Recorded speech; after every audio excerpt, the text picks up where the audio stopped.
Bismillahirrahmanirrahim. Assalamu alaikum, students. How are you? Fine. How are you doing? May God bless you.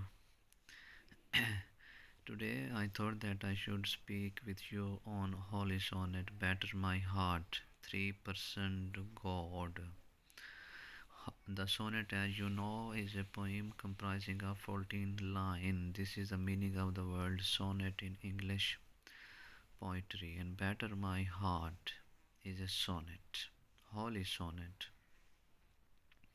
And holy sonnet mean a kind of sonnet in which the poet pleads to God Almighty that I have been deceived by myself. I do not have the sense anymore with me now to differentiate between the right and wrong, good and bad, evil and virtue. Complaints made by the poet to God are pleas made by the poet to God in order to beg the survival from God Almighty that we have gone deep into the ravine of sins. Now you may come to our rescue. Save us from the cruel hands of Satan devil. Better my heart 3%. This is the title.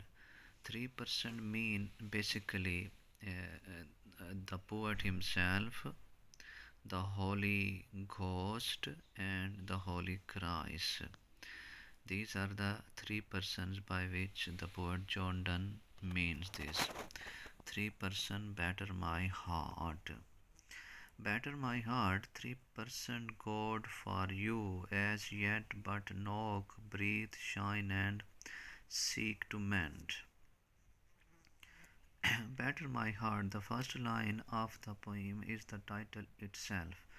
Better my heart, 3% God. For you as yet but know, breathe, shine, and seek to mend.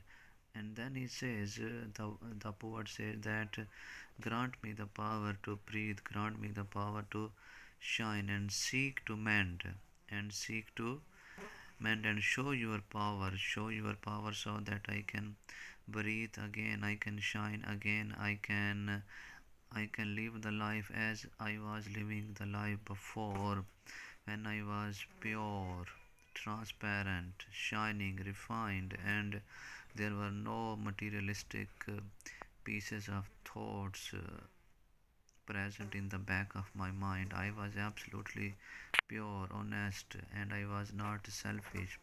But as a result of entering into the materialistic world, now I feel that my heart has been rusted.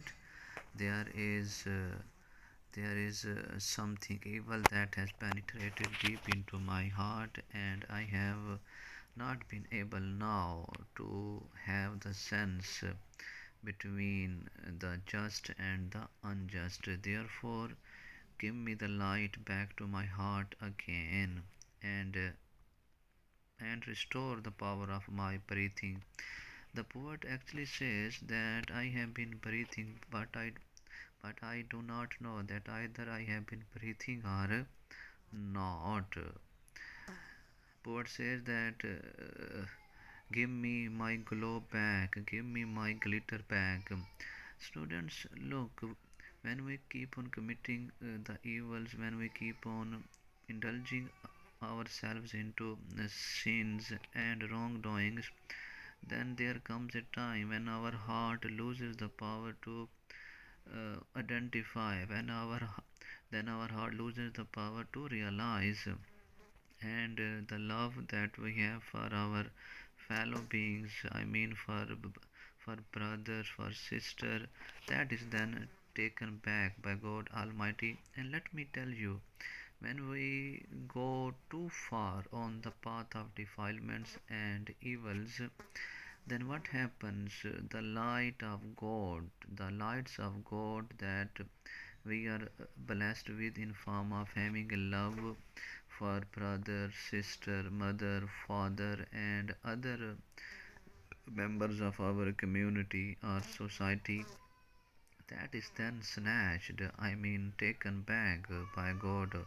And when the love that you have for the people, that you have for your family, for your own self, I mean to say, this love means the power granted by God to think like a human, a wisdom that takes you close to God, then these things are then taken back from God. As I have told you that the love that you and the love mean the wisdom that you are blessed with by God Almighty. It's a kind of it's a kind of jewel and a gift by God. But when we do not value and appreciate and respect it, then obviously it is taken back. That I may rise and stand, overthrow me and bend. You are forced to break, blow, burn, and make me new. Yes, this is the request and a humble request made by the poet to God, that I want to rise and stand again, overthrow me and bend. And then, then again the poet is asking from God that use your power, overthrow me and bend. Use your power in overthrowing me and bend. Use your power, use your authority that you have. You are forced to break, blow, burn, and make me new. You have the power to break me. I mean, break here does not mean that you should put me into pieces or punish me. You are forced to break. You have the power to break me. Break me means that the kind of situation I am in now, the kind of condition I am in now, help me to come out of it. Blow, burn, and make me new. Blow me, burn and blow means that purify me, make me neat and clean, and make me new, and make me free of sins. Grant me such a power to my heart. And obviously, the excessively committing the sins, the power of your heart is then destroyed, and and your and your heart becomes weak. And when your heart becomes weak, the power to make a decision is lost. The power to make a decision is lost.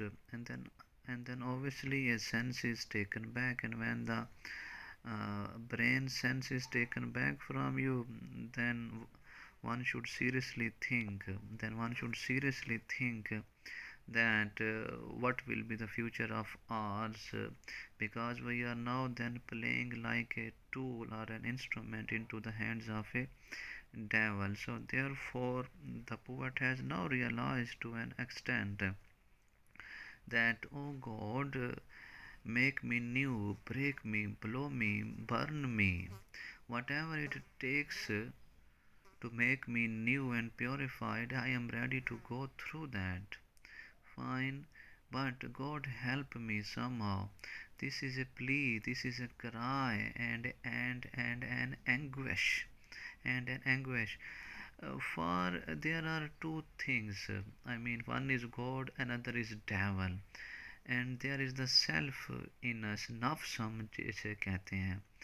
And our self, the self that we have, it instigates us to pursue and follow the path of desires of the world. And when we follow the path of the desires of the world as well as the path of the desires of the self, then the ultimate result is the total chaos, polarization, and utter destruction, a destruction from which one finds him or herself unable really to regain the blissful seat, as John Milton says in the Paradise Lost, that till one greater man restore us and regain the blissful seat, then it would be impossible for us to regain the blissful seat. When we are born, we are neat and clean, transparent and purified and refined. But unfortunately, with the passage of time or the amount of time while growing up that we spend in the world, then we pollute our heart, then we pollute our soul with the dirt of sins and defilements, and that really creates a scenario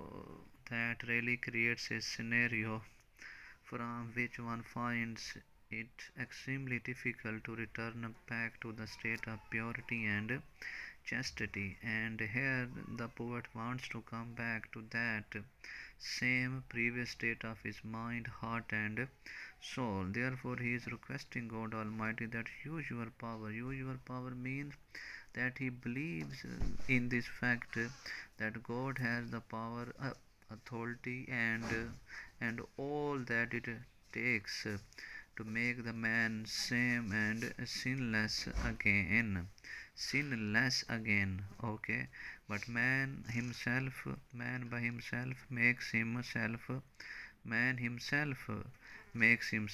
a sinful person, by the way. So I like an usurped town to another duel, labor to admit you, but oh, to no end. I like an usurped town to another due. He says that I am feeling myself like a town that has been captured.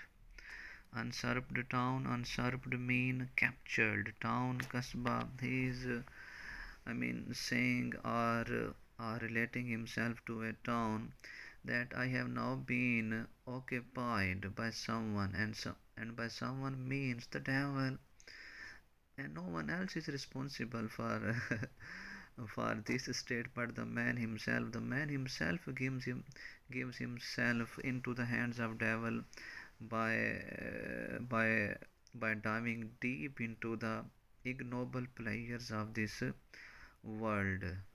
And when we long for the immoral pleasure or the sexual pleasures, then definitely the end is very horrible.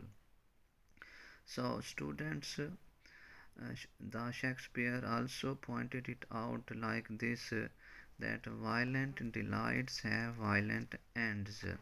बुरे कामों का अंजाम भी बुरा. But God has kept room and space for human beings, that if they repent and remorse sincerely and devotedly and beg for the forgiveness and absolution from God Almighty, then God does not take even a single second in granting the forgiveness to the human beings. But the condition is, and the point is, that they should repent sincerely and beg for remorse in such a manner by giving a pledge to God that they will not commit the sin again, and they will never repeat the same mode of their life into which they were. Labor to admit you, but oh, to no end. And then he say to another due, जो किसी और के हाथ में चला गया है. So labor to admit you, but oh, to no end. I have staunch belief in you, labor to admit you, and I continue to make my belief strong and solid. But how far should I go? But to no end, oh, to no end. But how far should I go in in showing my strong and solid belief in showing my strong and solid belief in you, and I am a mortal human being, and the span of time that I have in my hand is also very limited and short. Therefore, take mercy, show pity, and have compassion of yours upon me, and end my miseries and sorrows, please, and make me yours rather than giving me into the hands of devil. God in the Bible says, by the way, that I will give you into the hands of your enemy and you will feel happy, कि मैं तुम्हें तुम्हारे दुश्मन के हवाले कर दूंगा और तुम खुश हो जाओगे. And you know who is the enemy of ours? we are the enemy of ours, because when we start to follow the path of the desires of ourselves, then definitely we will go nowhere but into the hands of a devil. And devil is the worst enemy of human beings as well as God. As you know, when the devil was ousted from the paradise, or was given the marching order by God Almighty, when he denied, and when he totally and clearly violated the commandment of God, when he was ordered by God to prostrate before the holy Adam, and he said that you have made me with fire and the Adam is made with clay, so I am far superior than him and he is far inferior than me, and I have been worshipping you for so many centuries. And he also said that this human being, when he will go onto the earth, he will create problem and make troubles for himself as well as for other human beings.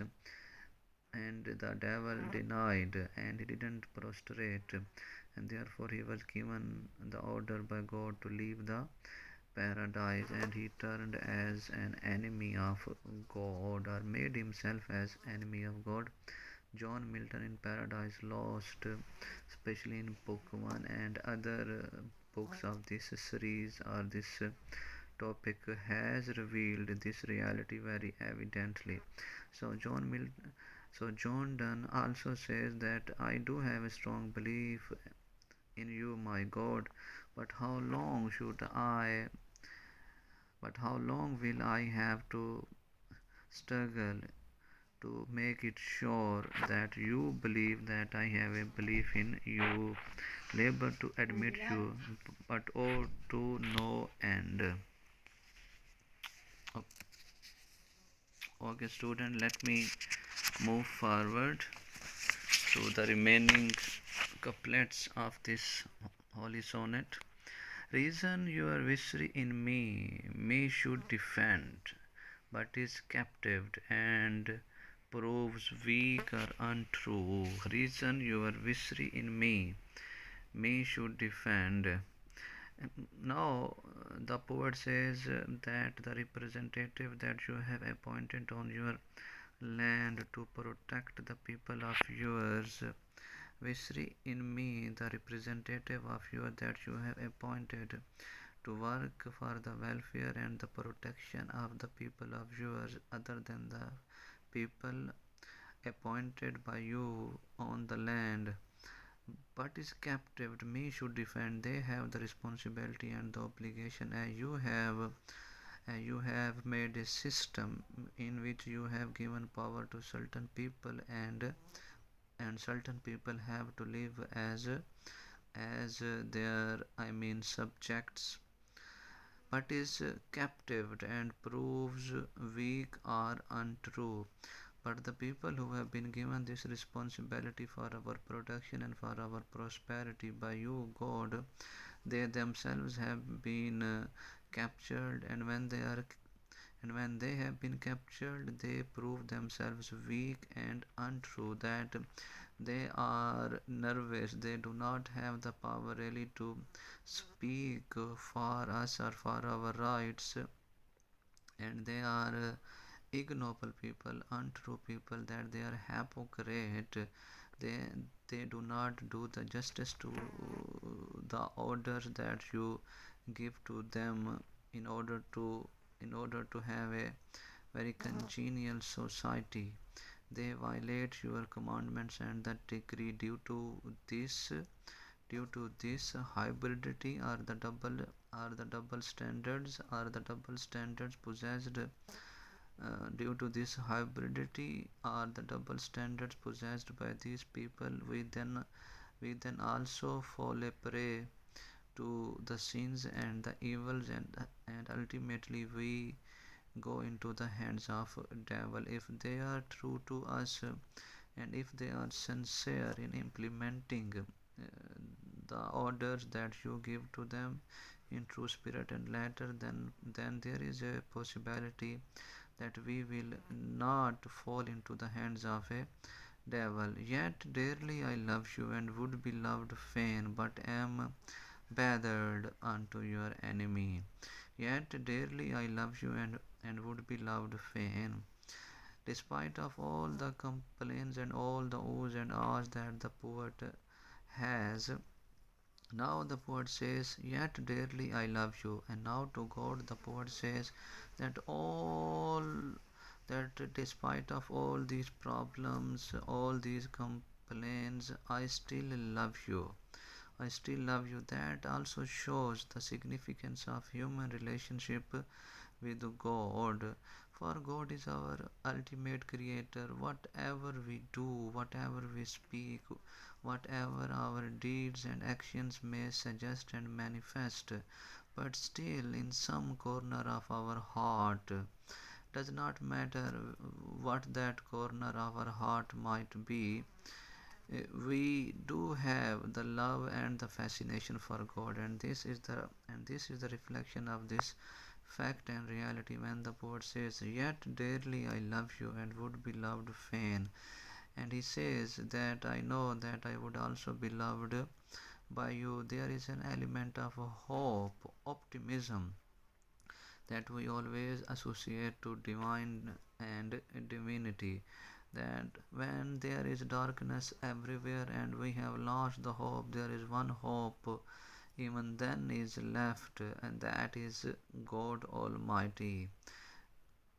And we always rely on God, and we always believe in God, rely on God, and believe in God as well. But am betrothed unto your enemy.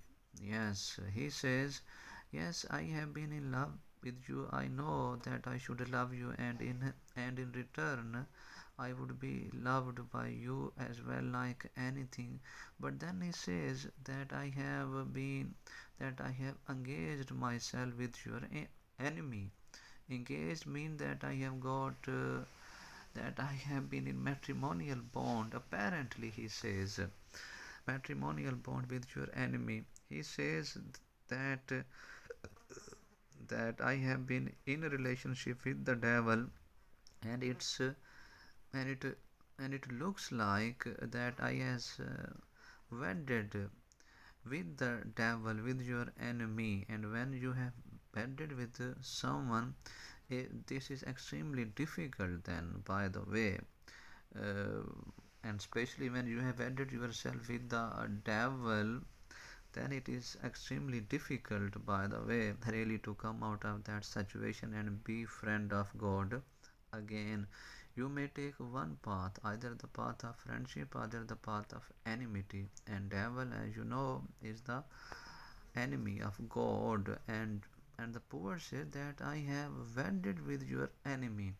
Now there is the charisma of God's mercy, despite of the fact that the poet said that I am wedded with your enemy. And even now, if the poet resorts and heeds to God Almighty and listens to the commandments and then tries to act upon as he is directed by God, then let me tell you one thing with strong belief, by the way, that God will even then say welcome to the sinner, provided that the sinner makes a pledge and gives a promise to God that he will not take the path of evil again. So this is the degree of compassion that the God has, as God says that my mercy has no limit and it will never come to an end. God is all merciful, God is all gracious and full of compassion, by the way, despite of the fact that the poet say that I have been wedded, I have married with the devil, your enemy. But even then God will say that my doors are open for you, come to me, as I am your ultimate creator. God never says that do not come to me in any condition. If a man has true and sincere intentions in the mind and a will to become good friend of God. Divorce me, unite or break that knot again. Then he says to God again that divorce me. Make some arrangements, God. The poet says to God, make some arrangements, God, that I should be divorced from the devil, or I may divorce the devil. Unite or break that knot again. Unite or break that knot again. Unite or break that knot again. He says that unite me with you and break this knot of wedding of mine with the devil. Take me to you, imprison me for I. And then he says that take me to you, that I wish to come to you at all conditions, and also help me that I should belong, that I may belong to you now in all senses. By the way, imprison me for I, and make me your slave, accept me as your slave. And we are the slaves of God Almighty, but unfortunately, when we come here to this world and then we see the light and glitter of this universe, and then we get lost into these lights, and we totally forget the God of religion and our ethics and morality, and we free ourselves from the norms and rules and principles given to us by God Almighty, and then we cage ourselves into the so-called wishes or desires of our own self. And then he is saying, by making a plea or request to God Almighty, that free me from the prison of the devil and make me your slave.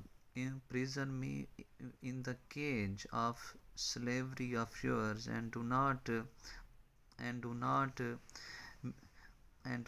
make me to be a prison of devil anymore.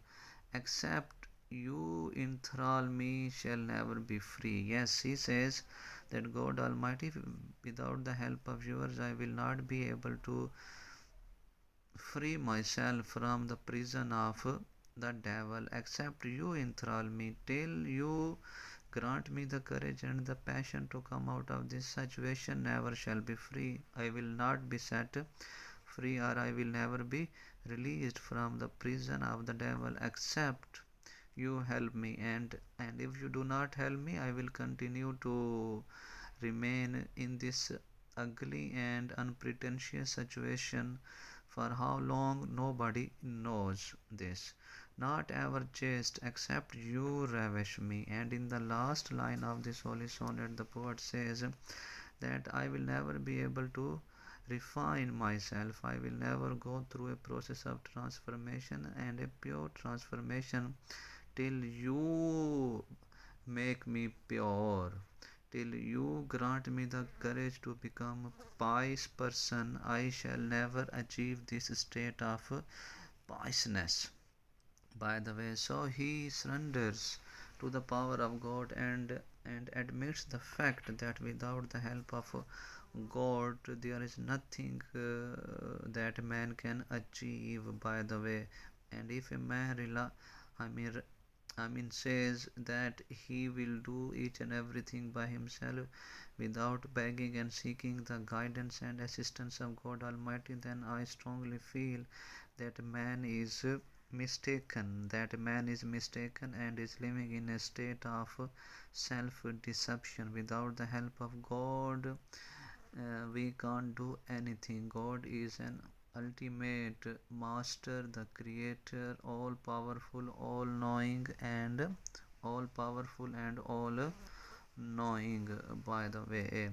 So we also have to submit and surrender to the will of God. And I would like to end by giving you an idea from Hadith Qudsi, in which God says, I Ibn Adam, ek teri chaahta hai, ek meri chaahta hai. O the son of Adam, there is one wish of yours, one is mine. If you will submit or surrender the wish of yours to the wish which is mine, then I will confer upon you the wish which is yours, and if you will not surrender to the wish of mine, then I will make you go jaded in the pursuance of your wish.